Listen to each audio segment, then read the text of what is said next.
All right, I'm on the phone with Coach David Muchnick from the Maine Maritime Academy men's basketball team. And, Coach, we just teasing you off here. We can tell you played last night. The men's team played last night. You're a little hoarse this morning. Yeah, a little bit, but it's a good horse and a good tire. We had a really nice win last night over Thomas, and our kids played great. It was a fun night in the gym, and the women and men sweeping a conference doubleheader. Nothing's better than that. Yeah, nice crowd. You tried to blew out the gym. Yeah, it was great. We had a really nice student support.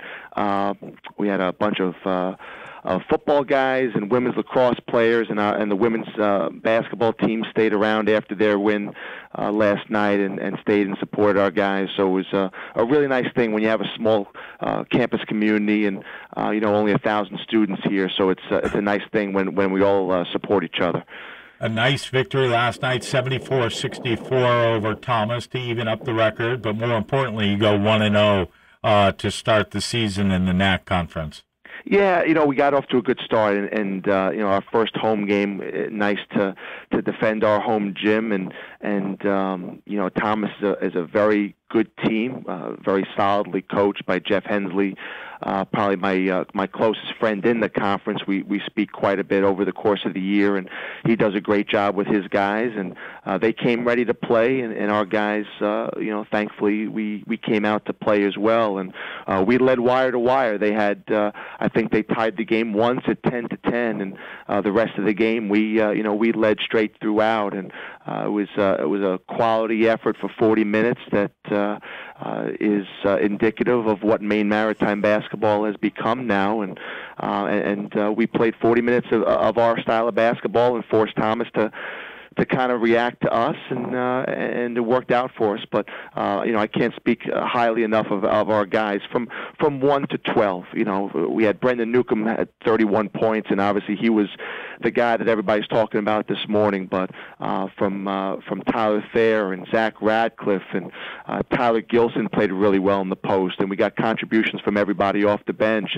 It was really a total team victory, and as a coach, the morning after, that's what puts the smile on your face. You obviously are very excited for the win and the record and the tangible benefits of the result of the game last night. But more importantly, it's the carryover from game to game. It's the lessons that we're continuing to learn by being in close games and finishing out close games.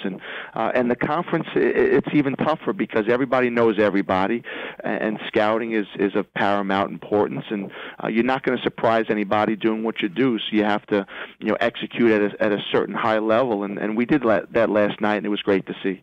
The part that amazes me is that you went to the line 43 times last night. Yeah, part of that is Thomas fouling in the last minute and a half of the game. So probably about 10 free throws of those 43 were based off of that, and we were 9 of 10 down the stretch in the last 90 seconds or so. But it's also the way we attacked the basket.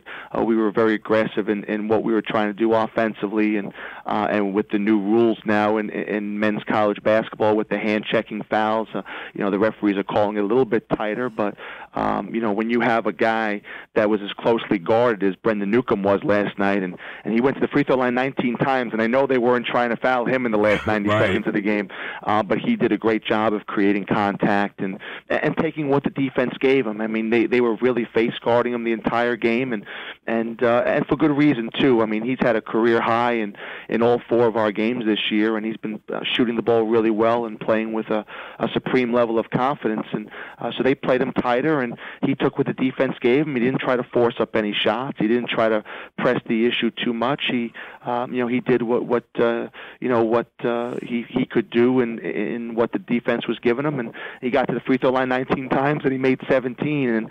Which is pure money. I mean, that's just fantastic. Oh yeah, it's great, and he gets the free throw line, and it's like nobody else is in the gym. It's just him and the rim and the basketball, and it's great to see.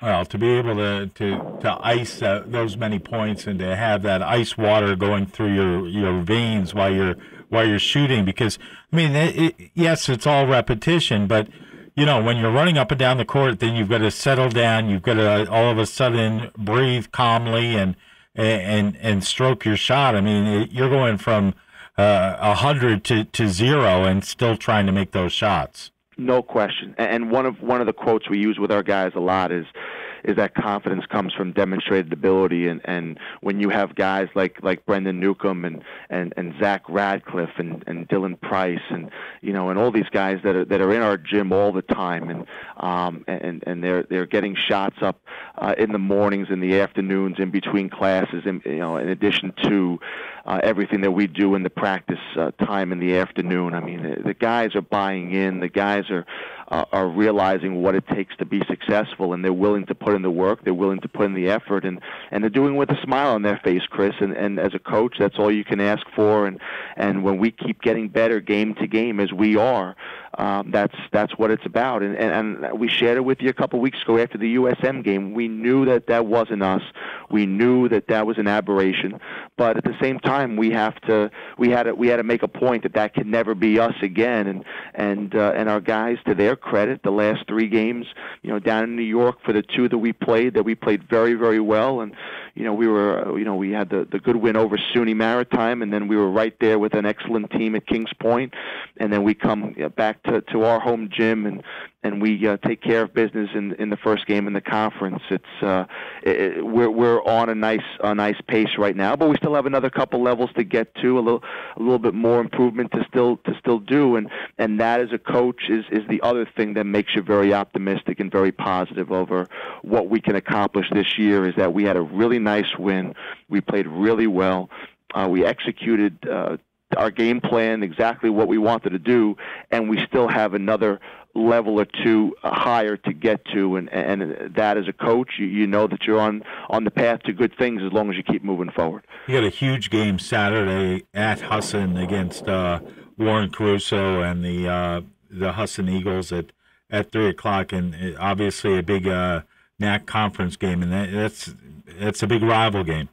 No question. They're the closest team in our league to us, and the Eagles are well coached. Warren's been there a long time, the gold standard of coaching in the NAC, and they've got a solid group of returning guys. It starts with defending Butler and Anderson. Those are the 2 guys that really do a lot for them on both sides of the ball. They're very aggressive. They like to double ball screens. They like to get up in your face, deny wings, deny reversals, run it down your throat on offense in transition. So, we have to be smart and not play into their style of play. Our offense and the pace that we like to play at will hopefully, slow them down a little bit. But it starts with defending Anderson and Butler. Those are the 2 guys that score a lot for them. They're both averaging over 20 points a game. And if we can defend the 3-point arc, because they shoot a lot of threes, they shot over 40 threes last night against Farmington. And so if we can control the arc and control the pace and not turn the ball over in live ball situations where they have a chance to be on the advantage going the other end and trying to layups and 3-point attempts. If we can control the pace of the game, we've got a good shot. We played them tough both times last year, especially the game at their place in January. That was kind of the game that started us on a little bit of a run of some really good games, some close games in the conference. So again, our guys are playing with a great level of confidence right now, and if we play the way we're capable of playing and the pace that we want to play at and force Husson to react to us, then we've got a really good shot on Saturday. What about the health of the team? I know the last time we talked, you guys were a little nicked up. Yeah, we're getting back healthy. Alec Espling is coming back off a concussion. He played a couple minutes last night. We've got another guy that's still, another freshman that's still battling some concussion symptoms, and we're hoping to have DJ Harris available for Saturday, coming back off an Achilles strain. So we're getting back healthy. We had 10 guys out of our 12 dressed last night. Still working on a couple others, and but overall, and now the next couple of days, it's about maintaining the intensity of what we're doing and getting guys shots and just fine tuning a couple things and putting in a good game plan for Saturday. Sounds great. Have a good week. We'll talk to you next week and find out how the games went on Saturday and Tuesday. Sounds good, Chris. Thanks a lot.